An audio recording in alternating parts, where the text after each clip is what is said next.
biiroon aadaa fi turizimii Oromiyaa qabeenya aadaa fi qabeenya turizimii naannichaa qorachuu adda baasuu fi kunuunsuudhaan beeksisee qabeenya aadaa galtee turizimii akka ta'uu danda'u qabeenya aadaa sabboonummaa hawaasichaa ijaaruudhaa fi biiroo maandeetii guddaa kennameefii jiru. Akkaatuma kanaan biiroon keenya waggoota 5-6 darban kana gama qabeenya aadaa qorachuu fi misoomsuutiin hojii gurguddaa hojjetee jira. Gama aadaatiin hojii gurguddaa hojjetame keessaa sirni gadaa Oromoo deebi'ee keessattuu gadaawwan Oromoo iddoo ciisanii turan ardaawwan jilaa akka banaman ta'ee jira. Gadaan Oromoo akkuma beektan yeroo dhuma jijjiiramaa kana keessatti qabeenya dhaabbata addunyaa ta'ee galmaa'ee jira.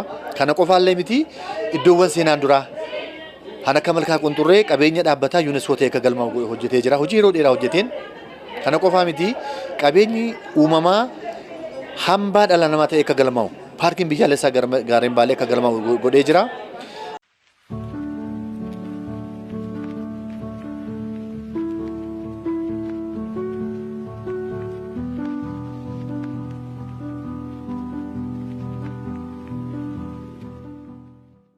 Gama aadaatiin hojii gurguddaa hojjetame keessaa immoo ulfoowwan Oromoo iddoowwan dagataman dhiibbaa garaagaraatiin iddoowwan dagataman deebisanii akka isaan bayyanatan akka isaan deebi'anii isaa qaban gochuudhaan irreecha akka fakkeenyatti kaasuu hin dandeenye jechuudha.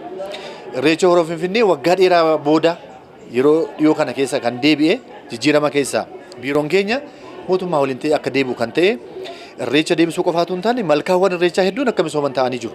Horoo Finfinnee ilaaluu dandeessu. Aarsadeen akkuma kana qofaatu hin taane yeroo ammaa kana yoo xiqqaate Oromiyaa fi naannolee Oromiyaa keessatti malkaawwan irreechaa 267 ta'an haaraa saaqamanii jiru jechuudha. Kanaaf gama sona aadaa hawaasichaa deebisuutiin hojiin boonsaa waggoota 5 keessa hojjetaman keessaa akka fakkiitti kaasuu dandeenya. Kana qofaa miti irreechi Oromoo aadaan Oromoo daangaadhuma Oromoo fi Oromiyaa kana qofaatti utuu hin taane Oromoon daangaa Oromiyaatiin ala jirullee malkaasaa ardaasaa akka deeffatu taasifamaa jira jechuudha. Keessayyuu naannoo Gaambeellaatti, naannoo Beenishaangul Gumuzitti, naannoo Sidaamaatti hariiroo obbolummaa ijaaruudhaaf aadaan Oromoo kun hagam akka hammataa ta'e akkam guddaa ta'e mul'isuudhaaf illee hariiroo naannolee duukaa uumameen malkaawwan dagatamanii turan malkaan Baaroo, malkaan Asoosaa naannoo Sidaamaatti iddoo hedduutti jechuu danda'ama. Kamiseetti deebi'anii jiru jechuudha.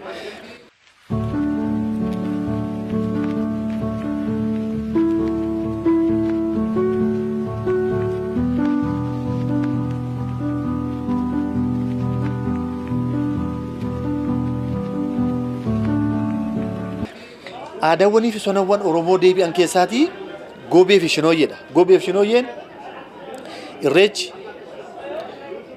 utuu hin gaggeeffameen dura dargaggoonni dubartoonni dardarri wanniidhaaf gahan yeroo isaattiin baga geessan jedhanii labsii birraa ibsan sun dagatamee ture. Keessayyuu naannoo magaalaatti aadaan kun baay'ee dadhabee ture. Isa kana deebisuu keessatti waggoota 2 kan darban kana keessa akka galtee aadaa guddaatti ta'ee magaalaa Finfinnee fi magaalota gurguddaa Oromiyaa keessatti faayi Oromoo uffataa fi aadaa isaatiin faayamee dargaggoonni labsii nagaa dargaggoonni labsii abdii birraa akka isaan labsanii ta'aa jira.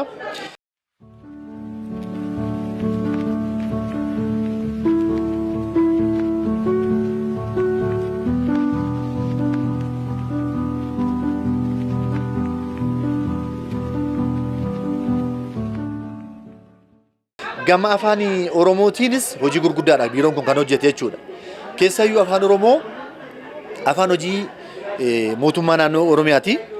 Afaan hojii mootummaa federaalaa akka ta'uuf immoo hojii mana biiroon keenya hojjechuu qaban hedduutu jira. Isaan keessaa afaanumacha hawaasicha keessaa waraabanii walitti qabanii jiildessuudhaan wal qabatee instituutiin qorannoof Oromoo waan inni qoratu sana immoo misoomsinee gara dijitaalessuutti dogoggora barreeffamaa jiran illee qajeelfama seerota baasuudhaan qooda fudhattoonni dhimmi ilaallatu afaan kana boca caaseffama isaa eeganii akka barreessan akka kataban gochuudhaaf akkaataa wanni sanaatiin hojii misooma afaan Oromoo magaalota keessatti keessayyuu misooma koriidaraan wal qabatee akka dijitaaleffamanii kan ta'aa jiru.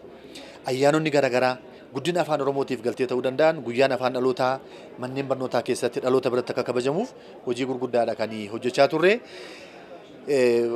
Gama aadaatiin hojii guddaan hojjetamaa ture keessattuu waggoota sadan darbanii sirnoota deebi'an keessaatii haqa hawaasa keenyaa utuu karaa dheeraa hin deemiin qeessarraatu fagaatee hin deemiin haqa isaa akka deeffatuuf mana murtii aadaa akka deebi'ee ijaaramu ta'ee jira jechuudha. Keessayyuu manni murtii aadaa caaseffama guddaa sirnoota duudhaa ganamaatti deebisuu ijaaraman keessaatii hangafarratti kan dhufu jechuudha. Tajaajilli inni kennaa jiru hawaasuma keenyaa fi haqi ka deebi'aa jiru hawaasichaa fi hojiin gama sanaan hojjetame manni gandoota Oromiyaan qabdu hunda keessatti karaa jedhamuu danda'u nama manneen murtii aadaa jalqabaa saaqamanii jiru. Iddoo manneen murtii aadaa dubbii kun dandeenyetti illee manneen murtii ol dabarfataa karaa of eeggannoo qabuun akka saaqaman ta'anii jiru.